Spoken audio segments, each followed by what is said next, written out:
जय राधा माधव कुंज बिहारी।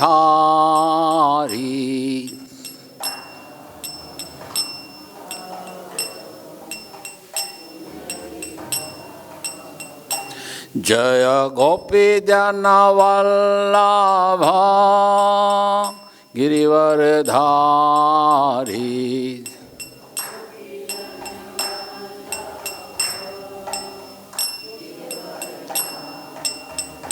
जय गोपी जन वल्लभ गिरिवरधारी।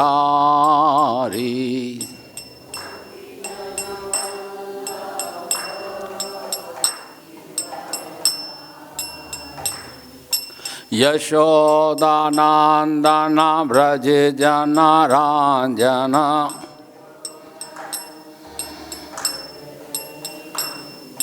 यशोदानंदन व्रज जनारंजन।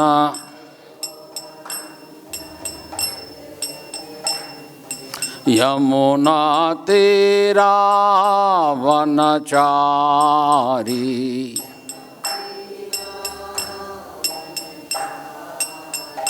यमुना तीरा वनचारी।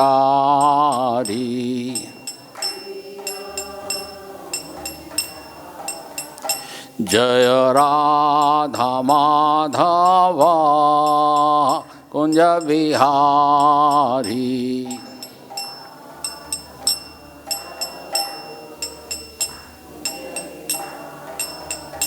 जय गोपी जन वल्लभ गिरिवरधारी।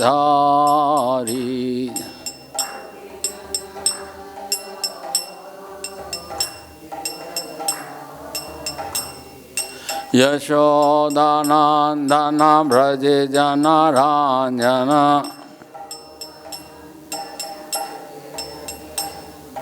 यशोदानंदन व्रज जनारंजन।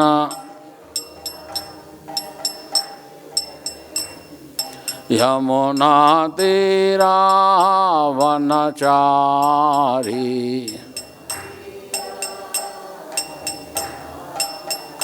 जय राधा माधव कुंज बिहारी।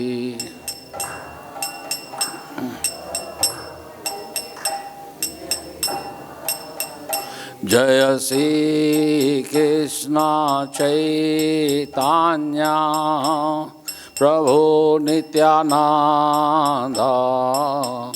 श्री अद्वैत गदाधर शिवासादि गौर भक्तवृंद।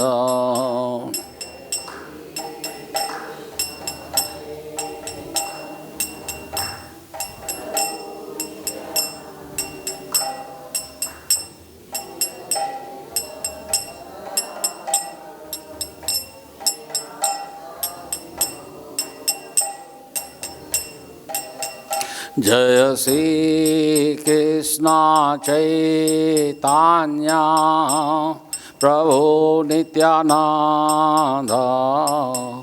श्री अद्वैत गदाधर शिवासादि गौर भक्तवृंद।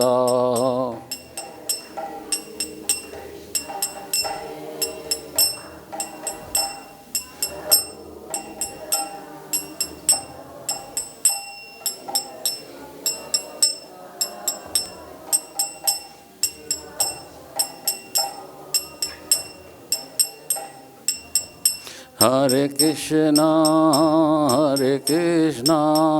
कृष्ण कृष्ण हरे हरे, हरे राम राम राम हरे हरे।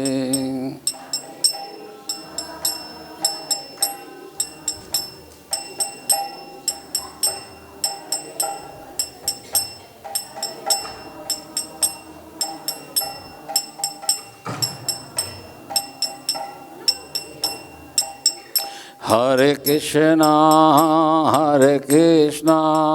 कृष्ण कृष्ण हरे हरे हरे राम राम राम हरे हरे।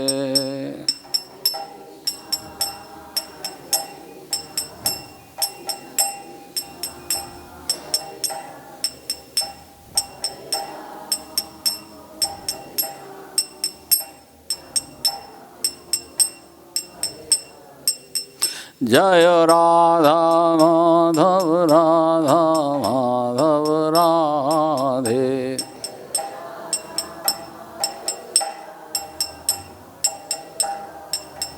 जय राधा श्याम सुंदर राधा श्याम सुंदर राधे।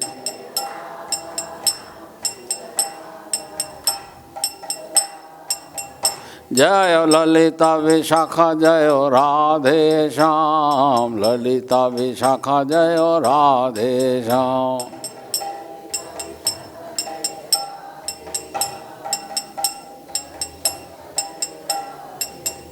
जय कृष्ण बलराम जय कृष्ण बलराम। कृष्ण बलराम जय कृष्ण बलराम। बोलिए कृष्ण बलराम जय कृष्ण बलराम। कृष्ण बलराम जय नित्यानंद राम। कृष्ण बलराम जय नित्यानंद राम। गौर निताय जय गौर निताय। गौर निताय जय गौर निताय। निताय गौर हरि बोल हरि बोल हरि बोल हरि बोल।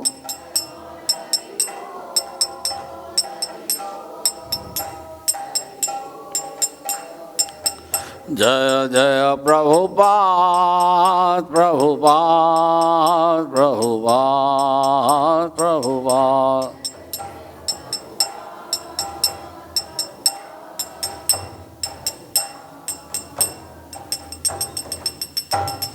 निताई गौर प्रेमानंदे हरि हरि वाह। जय नित्य लीला प्रविष्ट ओम विष्णुपाद परमहंस परकाचार्य अष्टो तथा कृष्ण कपा मूर्ति अभय चरणारविंद भक्ति वेदांत स्वामी शिला प्रभुपाद की जय। नित्य लीला प्रविष्ट ओम विष्णुपाद परमहंस परकाचार्य अष्टो तथा शिला भक्ति सिद्धांत सरस्वती ठाकुर जी महाराज की अनंत कोटि वैष्णव भक्तविंद की नामाचार्य शीलादास ठाकुर की श्री रूप सनातन भट्ट रघुनाथ श्री जीव गोपाल भट्ट दास रघुनाथ षट गोस्वामी प्रपाद की अनंत कोटि वैष्णव भक्तविंद की प्रेम से गौ श्री कृष्ण चैतन्य प्रभु नित्यानंदा श्री अद्वैत गदाधर श्रीवासादि गौर भक्तविंद की श्री श्री राधा कृष्ण गोप गोपीनाथ श्याम कुंड राधा कुंड गिरी गोवर्धन की ब्रज भूमि श्री वृंदावन धाम की श्री मथुरा धाम की पुरुषोत्तम क्षेत्र जगन्नाथपुरी धाम की श्री बद्रिका धाम की श्री द्वारिकापुरी धाम की श्री रामेश्वर धाम की श्री अयोध्यापुरी धाम की श्री सीताराम लक्ष्मण हनुमान जी की श्री श्री मायापुर नवद्वीप धाम की श्री गंगा माई यमुना माई की भक्ति देवी की तुलसी महारानी की युग धाम हरिनाम संकीर्तन की हरे कृष्ण महामंत्र की नित्यानंद त्रयोदशी की शिला प्रभुपाद की श्रीमद् भगवद गीता यथारूप की सभी वैष्णव भक्तगण की निताई गौर प्रेमानंदे हरे कृष्णा।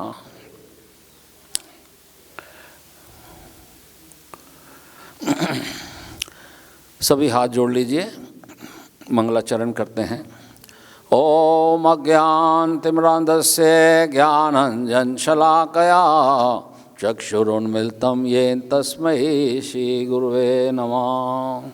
श्रीचैतन्यमनुविष्टं स्थापितं येन भूतले स्वयं रूपा कदा मह्यं ददाति स्वपदान्तिकं वन्देऽहं श्रीगुरो श्रीयुतपदकमलं श्रीगुरुन् वैष्णवांश्च श्रीरूपं साग्रजातं सगण रघुनाथं तं सजीवं सावधैतं सावधूतं परिजनसहितं कृष्ण चैतन्यदेवं श्रीराधाकृष्णपादान् सगण ललिता श्रीविशाखान्विताश्च नमामि विष्णुपादाय कृष्णपृष्ठाय भूतले श्रीमते भक्तिवेदान्त स्वामिनिति नामिने नमस्ते सरस्वती देवे गौरवाणी प्रचारिणे निर्विशेष शून्यवादी पाश्चात्य देश तारिणे हे कृष्णा करुणा सिंधो दीनबंधो जगतपते गोपेश गोपिका कांत श्री राधा कांत नमोस्तुते तप्त कांचन गौरांगी श्री राधे वृंदावनेश्वरी वृषभानुसुते देवी प्रणमामि हरिप्रिये वांछा कल्पतरुभिश्च कृपा सिन्धुभ्येव च पतितानां पावनेभ्यो वैष्णवेभ्यो नमो नमः। जय श्री कृष्ण चैतन्य प्रभु नित्यानंदा श्री अद्वैत गदाधर श्रीवासादि गौर भक्तवृंदा। हरे कृष्णा कृष्णा कृष्णा हरे हरे हरे राम राम राम हरे हरे।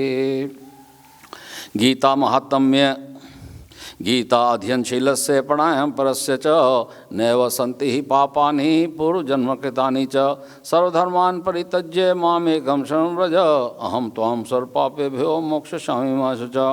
मलिननिर्मोचनं पुंसां जलस्नानं दिने दिने सकृद्गीतामृतस्नानं संसारमलनाशनं। गीता सुगीता कर्तव्या किमन्यषा स्त्रुविस्तरे या स्वयं पद्मनाभस्य मुखा पद्मनाभमिनिः स्थिता। भारतमृत सर्वस्व विष्णु भक्तात्मनिशितं गीता गंगोत्गम पीत्वा पुनर्जन्म न विद्यते। सर्वोपनिषदो गावो दोग्धा गोपाल नंदना पार्थो वसुधीर्भोक्ता दुग्धम गीतामृतम महत्। एकम शास्त्रम देवकी पुत्र गीतम एको देवो देवकी पुत्र एव एको मत तस्य न मानीयानि कर्मामि एकम तस्य देवस्य सेवा। हरे कृष्णा कृष्णा कृष्णा हरे हरे हरे राम राम राम हरे हरे। ओम नमो भगवते वासुदेवाय ओम नमो भगवते वासुदेवाय ओम नमो भगवते वासुदेवाय। नारायणं नमस्कृत्य नरं चैव नरोत्तमं देवीं सरस्वतीं व्यासं ततो जयमुदीरयेत्। नष्टप्रायेषु भद्रेषु नित्यं भागवत सेवया भगवती उत्तम श्लोके भक्तिर्भवति नष्टकी। कृष्णाय वासुदेवाय देवकी नंदनाय च नंद गोपकुमाराय गोविंदाय नमो नमः। हरे कृष्णा।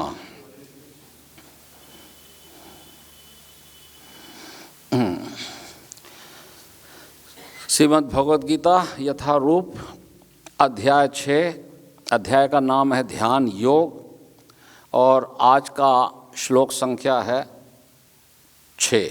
अध्याय 6 और श्लोक संख्या भी 6। ठीक है, तो पहले शब्दार्थ कर लेते हैं।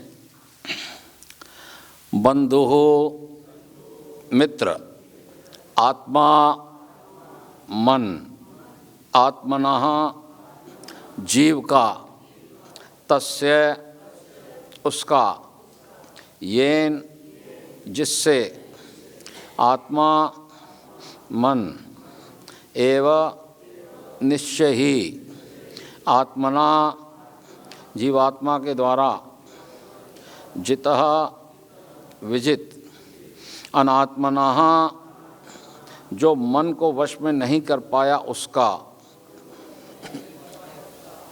तो लेकिन शत्रुता के कारण वर्तेत बना रहता है आत्मा एव वही मन शत्रुवत शत्रु की भांति। अब श्लोक आप मेरे पीछे दोहराइए। बंधुर आत्म आत्मनस्तस्य येन आत्मैवात्मना जिता बंधुरात्मात्मनस्तस्य येन आत्मना जिता अनात्मनस्तु शत्रुत्वे वर्तेत आत्मैव शत्रुवत् अनात्मनस्तु शत्रुत्वे वर्तेत आत्मैव शत्रुवत् बंधुरात्मात्मनस्तस्य येन आत्मैवात्मना जिता अनात्मनस्तु शत्रुत्वे वर्तेत आत्मैव शत्रुवत्। बोली बंधुरात्मात्मनस्तस्य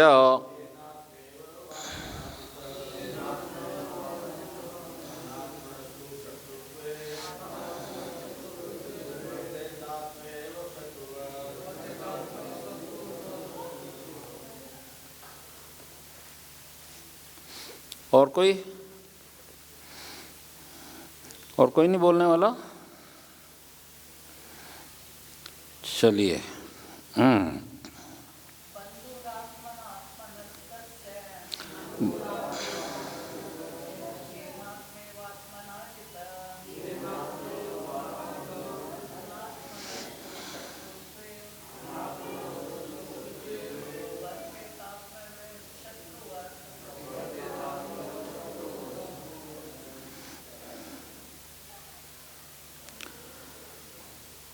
अनुवाद और तात्पर्य शिला प्रभुपाद के द्वारा।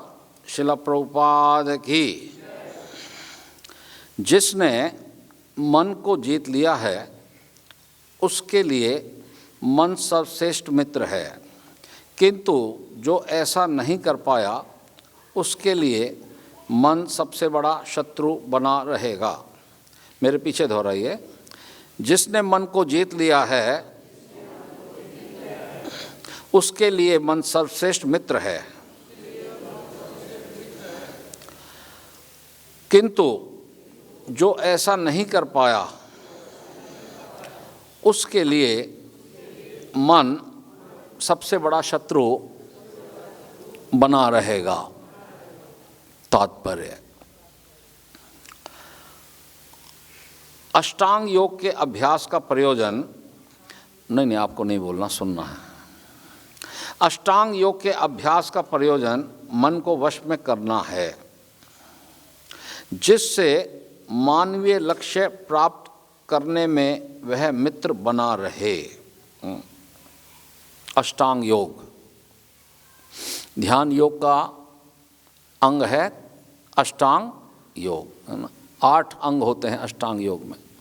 सुन रहे हैं आप, प्रतिदिन आते हैं। क्या क्या होते हैं अष्टांग? 8 यम, नियम, आसन, प्राणायाम, कितने हो गए? 4, प्रत्याहार 5, धारणा, ध्यान और समाधि। ठीक है, तो ये एक विधि भगवान बता रहे हैं कि किस तरीके से आप ध्यान योग के द्वारा या अष्टांग योग के द्वारा मुझको प्राप्त कर सकते हैं। ये भी एक विधि है, तो इसका भगवान यहाँ उल्लेख कर रहे हैं। लेकिन इस अष्टांग योग में जो 8 जो अंग हैं, इसमें 5 अंग तो जो हैं बाहर से है। बाहर से हम अपने आप को संयम में लाते हैं। यम, नियम, उसके बाद आसन, कैसे बैठना है, क्या करना है और क्या नहीं करना और क्या करना है। यम और नियम, क्या निषेध है और क्या हमको करना है। उसके बाद कैसे हमको बैठना है, क्या आसन की स्थिति होती है, यम नियम आसन। और उसके बाद क्या है, प्राणायाम, किस प्रकार से श्वासों को सम किया जाता है। और फिर प्रत्याहार, प्रत्याहार मतलब बाहर के जो विषय हैं उनसे अपने आप को दूर करना। इंद्रियों के जो विषय हैं प्रत्याहार, उनसे दूर करना। तो ये 5 विषय जो हैं ये बाह्य रूप से हम अपने आप को तैयार करते हैं, लेकिन जो 3 अंग हैं कौन कौन से, धारणा, ध्यान और समाधि, ये मन को नियंत्रित करने के लिए है, ये अंदर से मन को नियंत्रित करने के लिए है। तो ये अष्टांग योग ये एक साधन है, एक विधि है जिसका भगवान यहाँ उल्लेख कर रहे हैं। यदि हमने अष्टांग योग किया, यम किया, नियम किया, आसन किया, प्राणायाम किया और प्रत्याहार किया, लेकिन मन को नियंत्रित नहीं कर पाए, मन को नियंत्रित, तो फिर अष्टांग योग निष्फल है, फिर कोई उसका फल नहीं, कोई फल नहीं उसका। तो इसलिए भगवान यहाँ पर कह रहे हैं अष्टांग योग के अभ्यास का प्रयोजन क्या है, मन को वश में करना है। और मन कैसे वश में होगा यहाँ, किसके द्वारा, धारणा, ध्यान और समाधि, जिससे मानवीय लक्ष्य प्राप्त करने में वह मित्र बना रहे। मन को वश में किए बिना योगाभ्यास करना मात्र समय को नष्ट करना है। मन को नियंत्रित नहीं किया और लगे हुए हैं अष्टांग योग करने में, तो वो समय को व्यर्थ ही नष्ट करना है।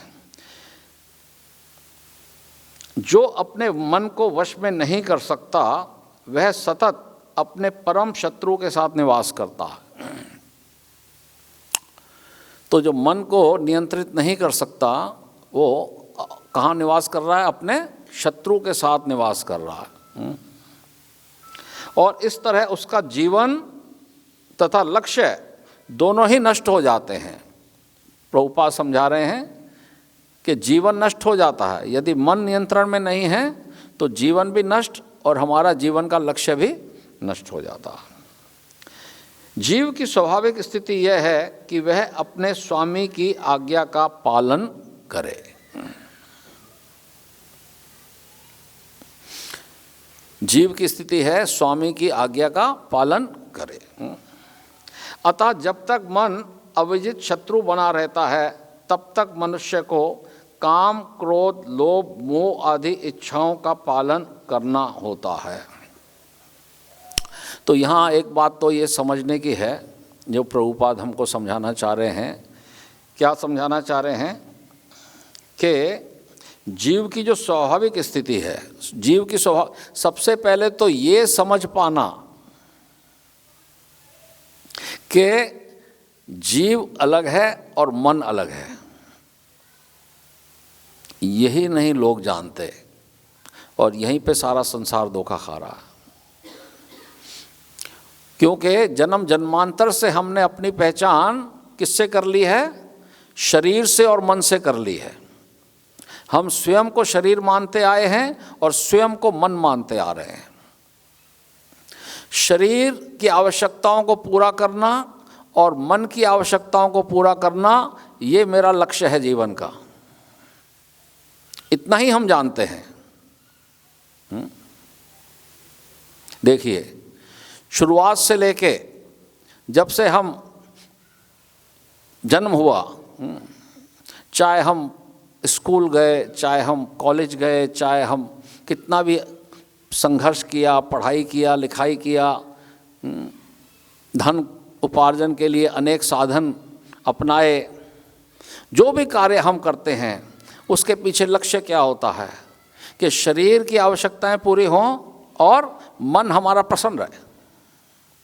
यही हम अपना लक्ष्य मान लेते हैं और हम अपनी पहचान मन से और शरीर से करते हैं।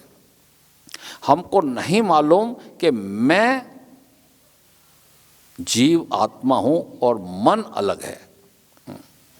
जीवात्मा का लक्ष्य क्या है और जीवात्मा का लक्ष्य यहाँ श्रील प्रभुपाद बताते हैं कि जीव की स्वाभाविक स्थिति यह है कि वे अपने स्वामी की आज्ञा का पालन करें।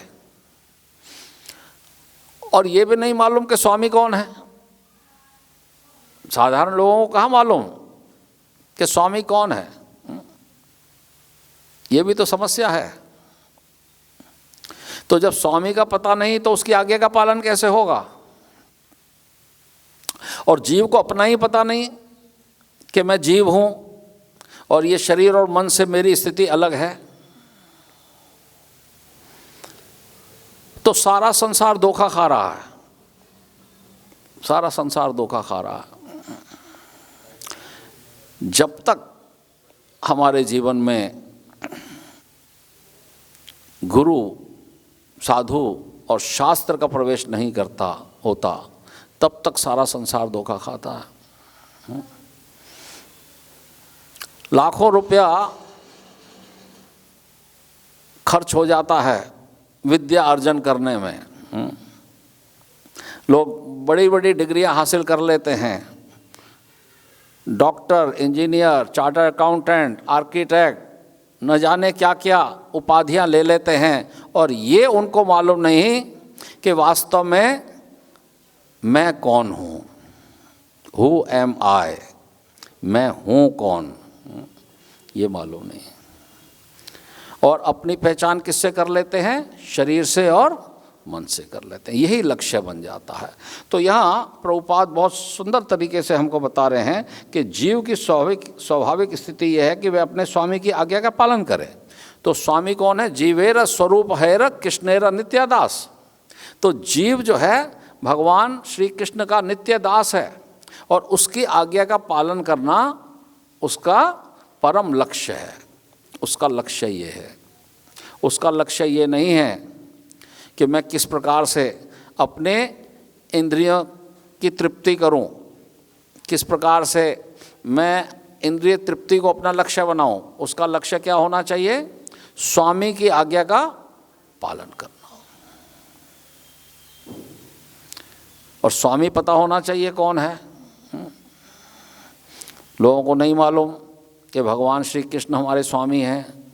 वो कहते हैं सभी सारे रास्ते एक जगह जाते हैं, कहीं चले जाओ, चाहे दुर्गा की आराधना करो, चाहे गणेश की पूजा करो, कहीं चले जाओ, सब एक ही बात है।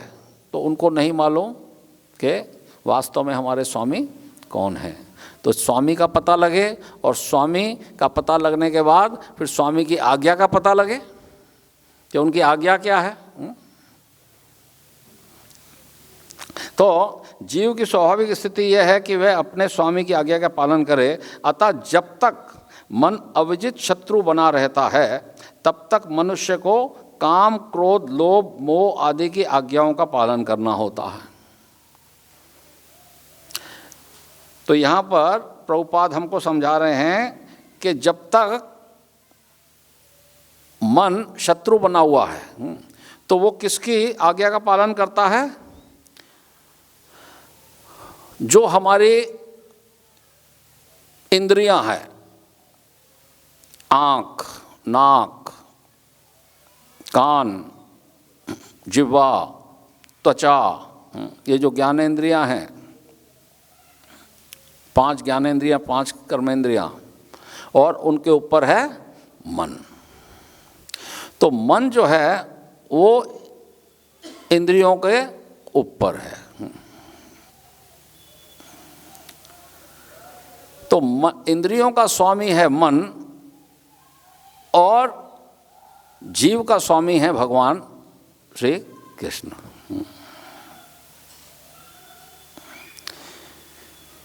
तो यहाँ पर जब तक हम भगवान की सेवा में नहीं लगाएंगे मन को और इंद्रियों को, तो सेवा किसकी करनी पड़ेगी? जो इंद्रियां हैं उनकी सेवा में जीव लगा रहता है। किसी प्रकार से मैं अपनी जिह्वा को संतुष्ट करूं, किस प्रकार से मैं अपनी आँखों को संतुष्ट करूं अच्छे अच्छे रूप देख करके, किस प्रकार से मैं अपनी कर्णेंद्रियों को संतुष्ट करूं संगीत सुन करके, किस प्रकार से मैं अपनी त्वचा को संतुष्ट करूं कोमल त्वचा का स्पर्श पा करके। यही लक्ष्य है, शरीर का सुख और मन का सुख। किस प्रकार से मैं मन को सुखी करूं। तो यहाँ जब तक हम भगवान की सेवा नहीं करेंगे तो हमें किसकी सेवा करनी पड़ेगी? इंद्रियों की सेवा करनी पड़ेगी, अपने शरीर की, अपने परिवार के शरीर सेवा करनी पड़ेगी, या फिर समाज की सेवा, या फिर देश की सेवा। अनेक प्रकार की सेवाओं में लगे रहते हैं जब तक हमें ये पता नहीं लग जाता कि वास्तव में मेरा स्वामी कौन है। और नहीं तो और कुत्ते की सेवा करते हैं लोग, कुत्ते की सेवा में लगे रहते हैं बाहर विदेश में। कुछ ना कुछ तो करना है, सेवा किए बिना तो रह नहीं सकते, सेवा तो करनी पड़ेगी।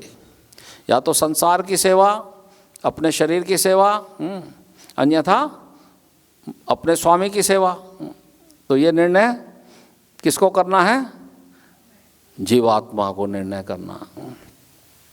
तो जब तक मनुष्य को काम, क्रोध, लोभ, मोह आदि की आज्ञाओं का पालन करना होता है, कब तक करना होता है? जब तक वो उसको ये मालूम नहीं कि मेरा स्वामी कौन है और मेरे को स्वामी की सेवा करनी है, तब तक उसको ये सब सेवा करना होता है। किंतु जब मन पर विजय प्राप्त हो जाती है तो मनुष्य इच्छा अनुसार उस भगवान की आज्ञा का पालन करता। अब मन को आपने नियंत्रित कर लिया, अब मन के कहे आप नहीं चल रहे, अब मन को आप आदेश दे रहे हैं कि तेरे को क्या करना, तेरे को करना क्या है। तो सबों के हृदय में परमात्मा स्वरूप जो स्थित हैं भगवान, तो मनुष्य इच्छानुसार उस भगवान की आज्ञा का पालन करता है जो सबों के हृदय में परमात्मा स्वरूप स्थित है। वास्तविक योगाभ्यास हृदय के भीतर परमात्मा से भेंट करना तथा उनकी आज्ञा का पालन करना है। तो यहाँ प्रभुपाद समझा रहे हैं कि वास्तविक जो योगाभ्यास है वो क्या है, उसका लक्ष्य क्या होना चाहिए? हृदय के भीतर परमात्मा से भेंट करना। अभी हम बहिर्मुख है, हमारा मुख जो है संसार की तरफ है। भगवान तो हृदय में बैठे हैं जीवात्मा के साथ, लेकिन जीवात्मा परमात्मा की तरफ पीठ करके बहिर्मुख हो रखा है संसार की तरफ। तो जब जीवात्मा संसार की तरफ बहिर्मुख हो जाता है और संसार के विषयों में आसक्त हो जाता है, तब फिर भगवान की माया शक्ति उसको झपट लेती है, झपट या धरे। कृष्णा भूलिया से जीव अनादिर बहिर्मुख, अतएव माया तारे दे संसार दुख। जब जीव भूल जाता है, भगवान को भूल जाता है, अपने स्वामी को भूल जाता है, अनादिकाल से बहिर्मुख हो जाता है, तो भगवान की माया शक्ति फिर उसको झपट लेती है, संसार में अनेक प्रकार के दुख देती है।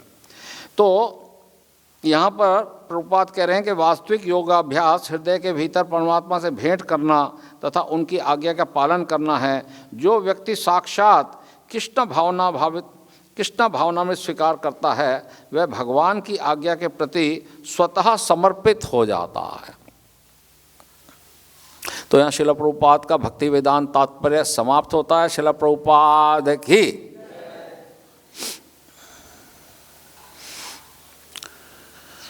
तो मन की स्थिति को ऐसे समझ लेना चाहिए जैसे एक गाड़ी में हम बैठे हैं और ड्राइवर जो है गाड़ी चला रहा है और पैसेंजर कहाँ बैठा है? पैसेंजर पिछली सीट पे बैठा है, गाड़ी ड्राइवर चला रहा है। तो पैसेंजर कहता है कि भाई चलो मंदिर चलो। किसको कहता है? ड्राइवर को। चलना है हमको, इस्कॉन वृंदावन लेके चलो। ड्राइवर कहता है नहीं साहब क्या बात करते हो, मैं आपको मॉल लेके चलता हूँ, मैं आपको मॉल लेके चलता हूँ, मैं आपको सिनेमा हॉल लेके चलता हूँ। अरे मुझको नहीं जाना तो मेरे को वहाँ लेके चलो। नहीं नहीं आप चुप करके बैठ जाओ, मैं जहाँ चाहता हूँ आपको वहीं चलना होगा।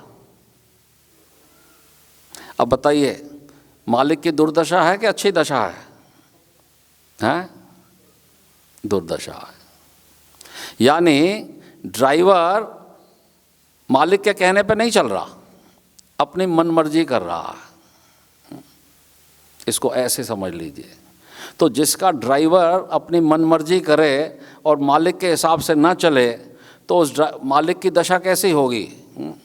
बड़ी खराब दशा हो जाएगी। दशा भी खराब और दिशा भी खराब। गलत दिशा में जा रहे हैं, जब दिशा गलत है तो दशा भी गलत हो जाएगी।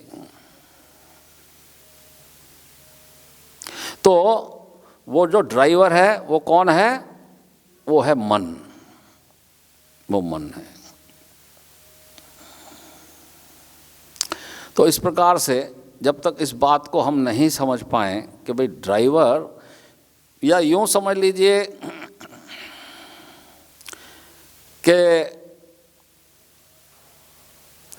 एक देश का एक राजा है, देश में एक राजा है, तो राजा का सेनापति है और सेनापति के नीचे सेना है।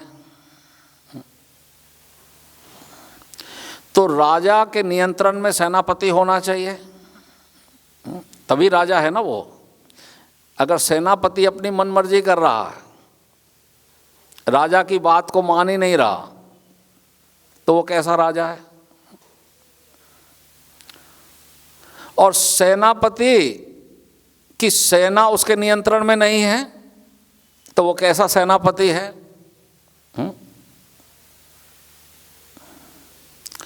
तो इसी प्रकार से जो इंद्रियां हैं वो सेना है। सेना इधर उधर भाग रही है, बाजार में कहाँ मेला लगा हुआ है, चलो वो खा के आते हैं, खा पी के आते हैं। तो इंद्रिय विषयों की तरफ सेना जा रही है। सेनापति कहता है रुको रुको रुको, कहाँ जाना है? चलना है, युद्ध की तैयारी करनी है। नहीं नहीं तुम बैठे रहो, हम होके आते हैं। तो सेना सेनापति के वश में नहीं। और राजा सेनापति को बुलाता है तो सेनापति कहता है चुप करके बैठ जाओ। तो इस प्रकार से सारी व्यवस्था उलट पुलट है। इसी प्रकार से ही भगवान हमको समझा रहे हैं कि जो मन है, अगर इसको हमने नियंत्रण में नहीं किया तो ये पूर्ण रूप से शत्रुवत है, पूर्ण रूप से। और शत्रु के साथ, सत्तम हम शत्रु के साथ रहते हैं। तो इसी बात को भागवतम में अवंती ब्राह्मण जो है उसका गीत आता है 11वें स्कंद में। तो यहाँ पर भी ये बात बता रहे हैं ब्राह्मण, कहता है ये जो मन है ना, ये ही सभी हमारे सुख और दुख के पीछे, इसी का ही यही एक कारण है, इसके अलावा कोई कारण नहीं है। तो यहाँ पर अवंती ब्राह्मण कह रहे हैं नायम जनों में सुख दुख हेतुर न देवता आत्मग्रहम कर्म काला मना परम कारणम आममन्ति संसार चक्रम परिवर्तयेद यतः। ब्राह्मण ने कहा कि अवंती ब्राह्मण की कथा आप जानते हैं, शॉर्ट में आपको बता देता हूँ। ये कथा जो है भगवान श्री कृष्ण सुना रहे हैं। किसको? किसको सुना रहे हैं? उद्धव को। उद्धव को कथा सुना रहे हैं 11वें स्कंद में। उद्धव गीता भी है 11वें स्कंद में, है ना। एक गीता भगवान ने, ये जो हम पढ़ रहे हैं ये है अर्जुन गीता, अर्जुन भगवान कृष्ण के द्वारा बताई गई अर्जुन के। और 11वें स्कंद में आती है उद्धव गीता, उसको भगवान ने उद्धव गीता का नाम दिया। तो इसमें एक अध्याय है अवंती ब्राह्मण। अवंती में रहने वाला एक ब्राह्मण था और वो ब्राह्मण जो है बड़ा धनी था, सब कुछ था उसके पास, धन दौलत ऐश्वर्य सब कुछ था, लेकिन बहुत ही ज़्यादा कंजूस था। न तो अपने परिवार के ऊपर एक पैसा खर्च करता था और ना ही अपने ऊपर एक पैसा खर्च करता था, ना कोई धर्म का कार्य करता था। तो इस तरह समय कालांतर में उसका सब धन नष्ट होता चला गया और उसकी ऐसी स्थिति हो गई कि उसके परिवार वाले भी उससे सब दूर हो गए और सारे लोग जो है उसका अपमान करने लगे और उसकी इतनी हालत बिगड़ गई कि वो बाहर भिक्षु की तरह रहता था, जहाँ जाता था लोग जो है मूक ब्राह्मण बन गया था, लोग उसका उपहास उड़ाते थे, बच्चे उसके ऊपर जो है थूक फेंक के चले जाते थे, अनेक प्रकार से उसकी बहुत दुर्दशा हो गई। धीरे धीरे करके उस ब्राह्मण ने अपने मन के द्वारा जो है अपने को उसने एकाग्र किया। तो वो ब्राह्मण का गीत जो है उस अध्याय में आता है, 11वें स्कंद में, ये 23वां अध्याय है, तो वो आप लोग जा कर के पढ़िएगा। तो उसमें ब्राह्मण का जो रियलाइजेशन है, ब्राह्मण ने क्या कहा? ब्राह्मण ने कहा नायम जनों में सुख दुख का हेतुर न देवत आत्म ग्रह कर्म काला मना परम कारणम आममंती संसार चक्रम परिवर्तित यतः। ब्राह्मण ने कहा न तो ये लोग मेरे सुख तथा दुख के कारण हैं। कौन से लोग? चाहे मेरे परिवार के, चाहे मेरे समाज के, जो मेरे ऊपर अनेक प्रकार से बाह्य रूप से दिखाई देता है कि इसके कारण मेरे को इतना कष्ट हो रहा है, तो कहते हैं ये कष्ट का कारण नहीं है ना। हमको ऐसा लगता है कि इसके कारण मेरे को ये दुख प्राप्त हो रहा है, इसने मेरे जीवन को खराब कर दिया। तो यहाँ पर उस ब्राह्मण का ऐसा साक्षात्कार हो रहा है, न तो ये लोग मेरे सुख तथा दुख के कारण हैं, ना ही देवता, तो देवता के द्वारा भी मेरे को सुख दुख नहीं मिल रहा। कहीं आप समझे कि हमें देवता के द्वारा सुख दुख मिल रहा है? नहीं। और ना ही मेरा शरीर, ना ही घर ग्रह, और ना ही मेरे विगत कर्म या काल, ये मेरे सुख और दुख का कारण नहीं है। तो फिर सुख और दुख का क्या कारण है? तब वो कहते हैं प्रत्युत यह तो एकमात्र मन है जो सुख तथा दुख का कारण है। ये सुख और दुख का कारण क्या है? मन, जो भौतिक जीवन को निरंतर घुमाता रहता है। मन जो है घुमाता रहता है। ईश्वर सर्वभूतानां हृदयेषु अर्जुन तिष्ठति भ्राम्यान् सर्वभूतानि यंत्र आरूढ़ानि माया।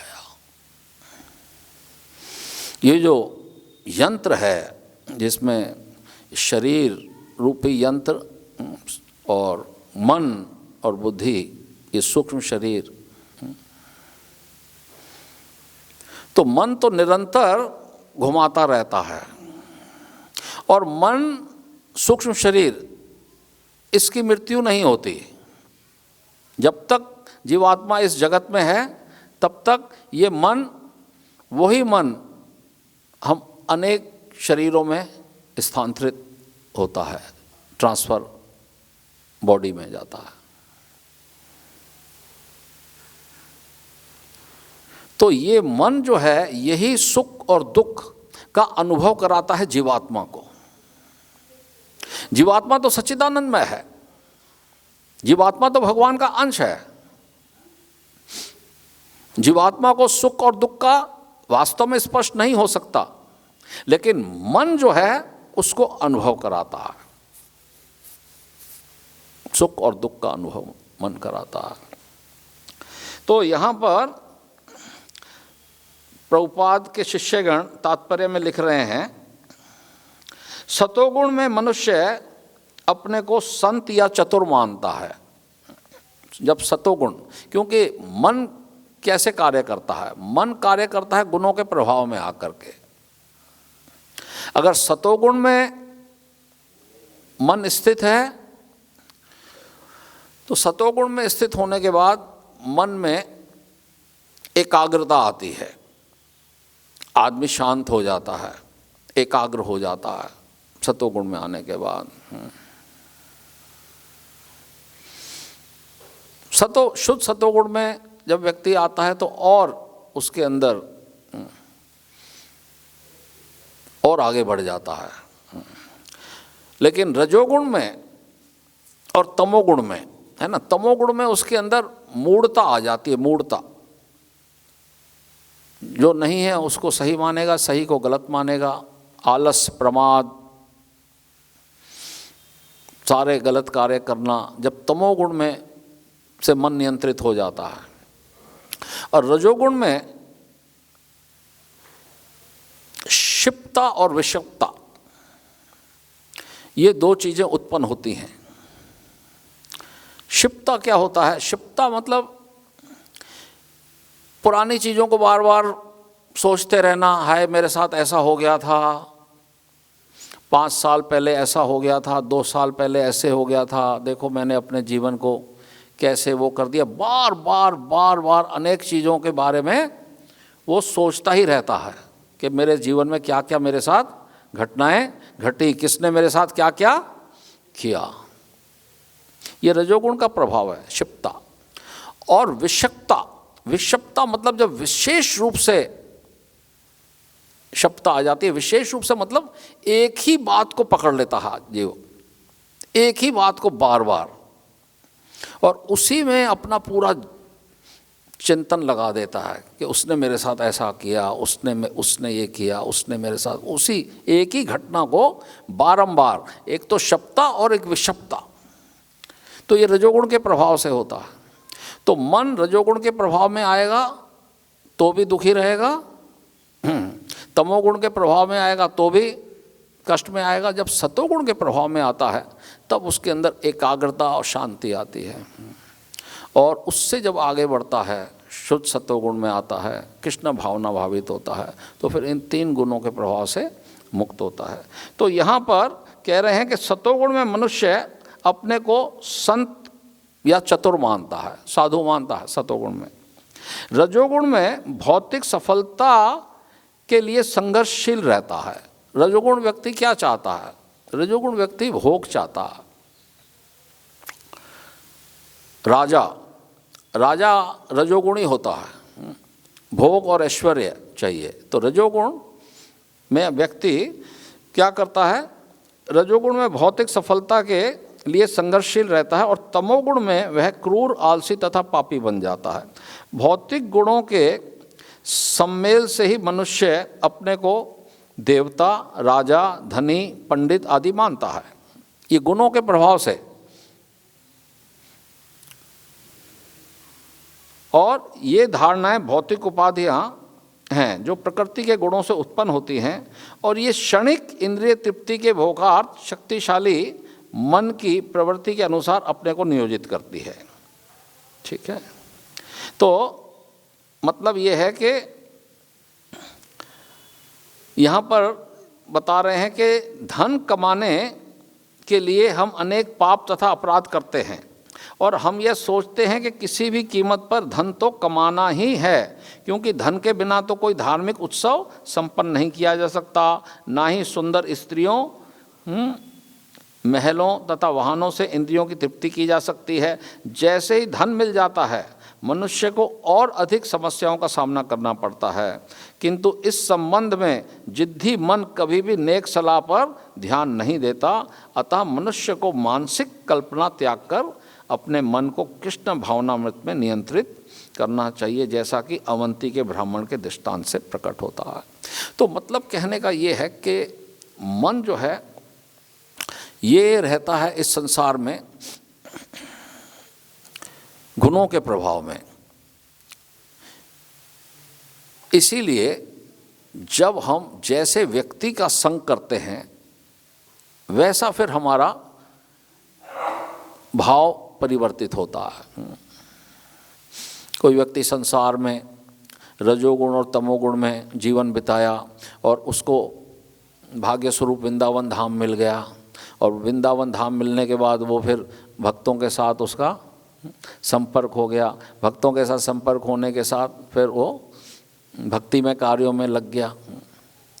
तो इस प्रकार से गुणों का परिवर्तन हो जाता है, गुणों का परिवर्तन हो जाता है। तो मनुष्य जीवन में आने के बाद गुणों में परिवर्तन हो सकता है, लेकिन पशु जीवन में संभव नहीं है। पशु जीवन में जिसका जो गुण है, जिसका जो स्वभाव है, वो परिवर्तित नहीं होगा। गाय सतोगुणी है तो सतोगुणी रहेगी, है कि नहीं? बंदर अगर रजोगुणी तमोगुणी है तो वो वही रहेगा। गाय कभी आपका चश्मा नहीं छीनने आएगी, और बंदर चश्मा देखेगा तो छोड़ेगा नहीं। तो स्वभाव है ना, बंदर को कहें कि भाई तू गाय की तरह बन जा, तो बंदर अपना स्वभाव नहीं छोड़ेगा। लेकिन मनुष्य जीवन मिलने के बाद हमारे स्वभाव में परिवर्तन आ सकता है। यदि हम भक्तों का संग करें, हमारा मन जो है वो परिवर्तित हो जाएगा।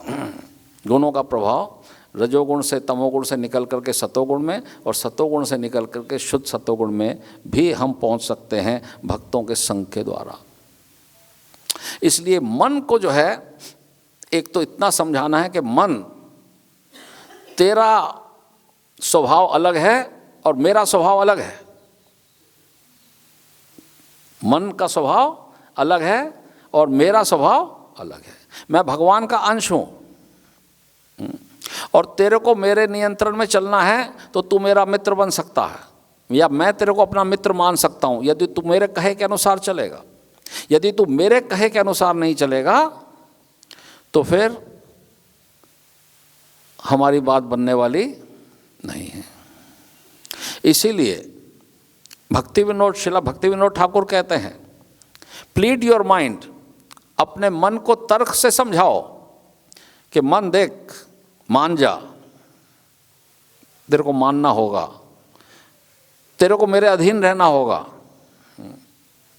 मैं तेरे अधीन नहीं रह सकता। बहुत जन्मों से मैं तेरे अधीन रह के देख लिया, धोखा ही धोखा खाया है, बहुत चोट खाई है। इस बार मैं तेरे अधीन नहीं रहूँगा। तो तर्क के द्वारा उसको समझाओ। श्रीला भक्ति सिद्धांत सरस्वती ठाकुर कहते हैं, बीट योर माइंड, अपने मन की रोज पिटाई करो। सुबह उठ करके जूतों से 100 जूते मारो, रात को 100 झाड़ू मार के सुला दो इसको।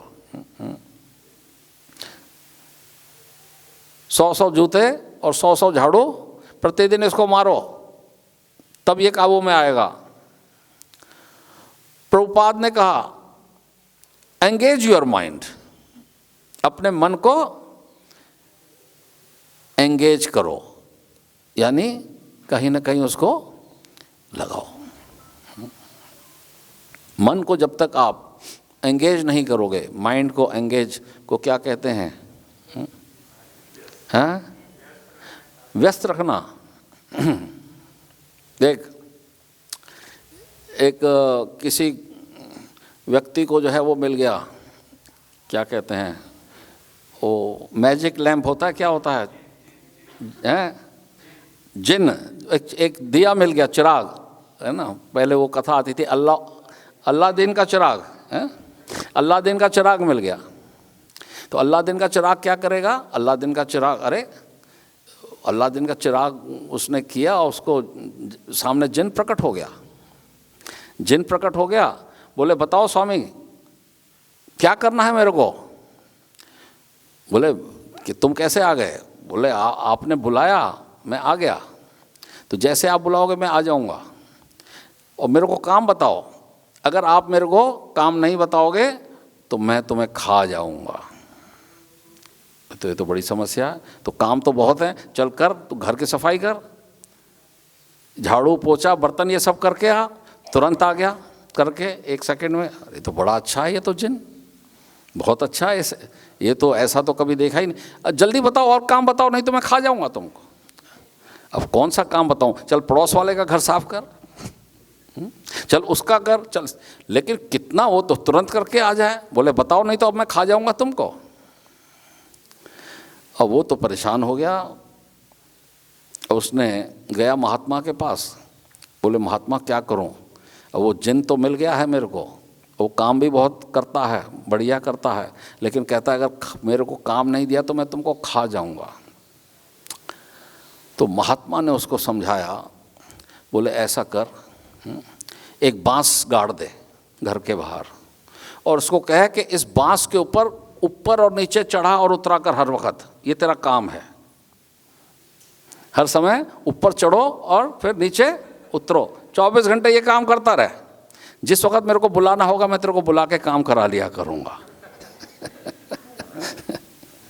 तब उसको बात समझ में आ गई कि इस जिन को जो है किसी न किसी काम में लगा के रखना है। तो ये जिन क्या है? ये हमारा मन है।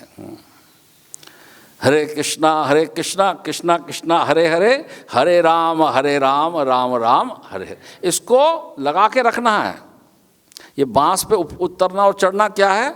ये माला जप करते रहो, एक के बाद एक माला जप करते रहो। माइंड को एंगेज रखना, माइंड को एंगेज रखना। हमारे षड गोस्वामी है ना, हरि नाम को जप करते करते अपने समय का उपयोग करते थे, सदुपयोग करते थे।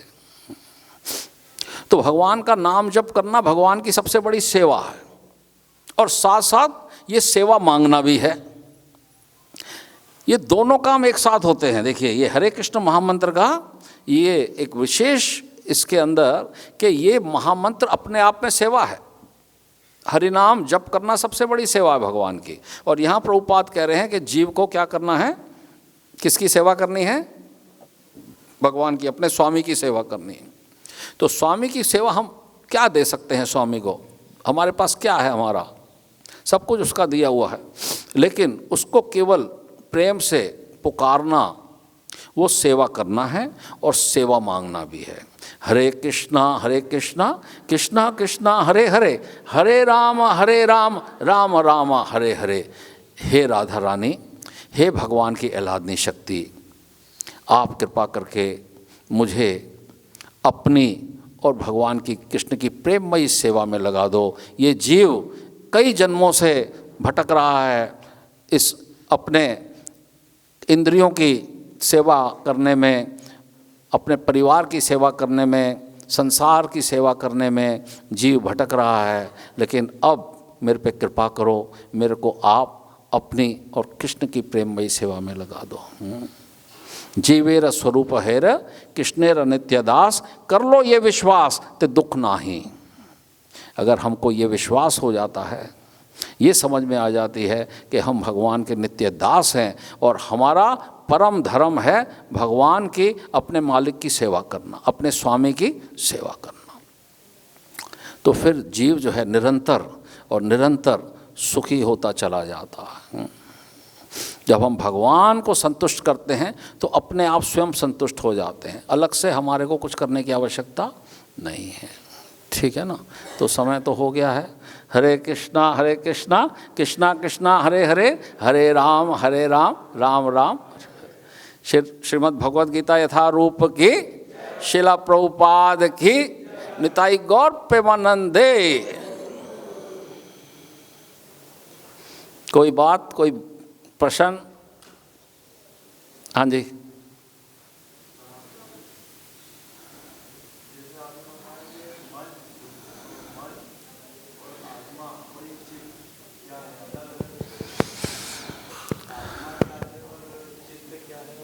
देखिए, आत्मा तो आप ही हैं, हम सभी आत्मा हैं, है ना।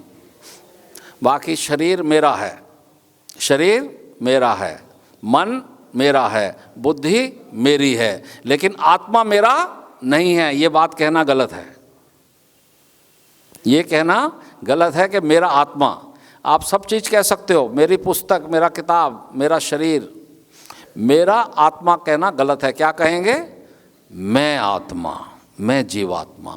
और कैसी जीवात्मा?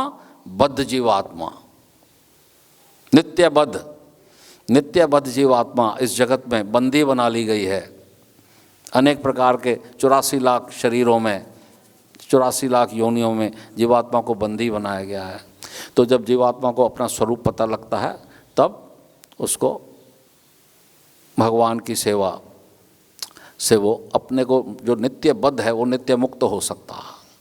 नित्यबद्ध जीवात्मा नित्य मुक्त हो सकता है भगवान की कृपा से। ठीक है। हरे कृष्णा, हरे कृष्णा।